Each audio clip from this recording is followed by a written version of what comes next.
Да, дамы и господа, мы получаем уже 5-е обновление для CS2 на этой неделе. К слову, сегодняшнее весит приблизительно 500 мегабайт. И помимо него, сегодня я вам расскажу, почему и зачем разработчики создали себе на голову столько проблем. Ну и игрокам тоже. Ведь всего этого можно было избежать. Так что приготовились внимательно слушать, смотрим спонсора и погнали. Хочу вас познакомить с совершенно новым проектом CS1, в котором можно испытать удачу и выбить дорогой дроп. Тем более, что в народе водится поверье, что шансы на новых сайтах гораздо выше. А самое главное, что вы играете против таких же обычных игроков, что и вы. Вам лишь остается выбрать, в какой игре. Будь то классик, где вы скидываете в общий стак скины, и чем больше положите, тем выше шанс на победу. Или же старый добрый coin-flip, эдакая дуэль с подбрасыванием монетки. На сайте также есть и партнерская программа, в которой, позвав друзей, можете получить дополнительный баланс. А если еще и используешь мой промокод, то получишь $2 при регистрации и 10% по пополнению. Так что бегом по реферальной ссылке в описании. Ну и по традиции начнем, пожалуй, с текущих изменений. Исправили ошибку, из-за которой вы могли начать осмотр гранаты сразу после ее запуска, то есть с выдернутой чекой. Также пофиксили случаи, когда модель от первого лица попросту не отображалась. Ну а коктейль Молотова сегодняшнего дня снова использует правильные частицы огня. А вот зажигательная и дымовая граната наконец-таки воспроизводят правильные звуки. Ну а также синхронизировали верный тайминг для частиц огня и звука у коктейля Молотова. Ну и конечно же, починили наконец-таки Bunny Hop. Да, не совсем идеально, но что есть, то есть. Кто-то даже утверждает, что стало лучше. Ну а конкретно исправили ошибку, из-за которой во время попыток Bunny Hop'а замедление продолжало накапливаться за игроком. И изменили также регистрацию спама B-Hop'а. Теперь он начинает работать с начала ввода, а не с конца самого тикрейта. Ну и самое забавное, что во всех грехах виноват гребаный Animgraph 2.0, который мы получили в начале этой недели. Все ошибки, которые приходилось фиксить разработчикам, тоже связаны с ним. И сюрприз, Bunny Hop пострадал также от него, так как Animgraph в реалиях движка Source 2 тесно связан с нет-кодом, особенно в такой игре, как CS2.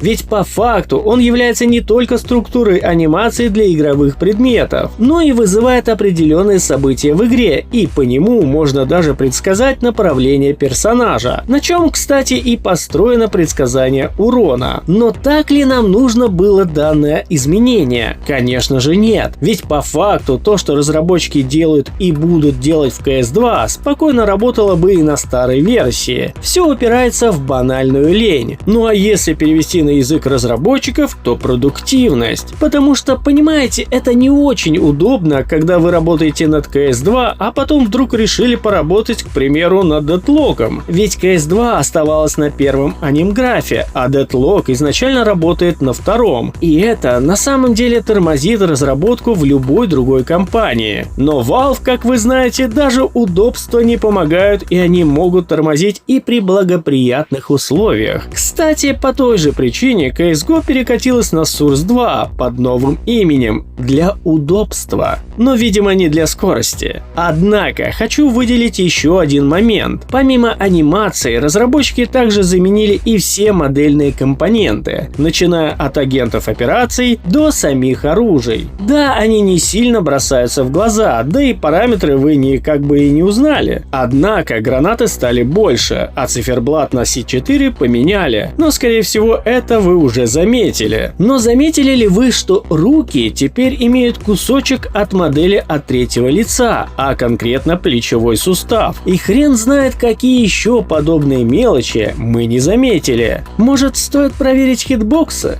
Ну а на этом у меня все. Всем огромнейшее спасибо за просмотр. Всем пока и удачи!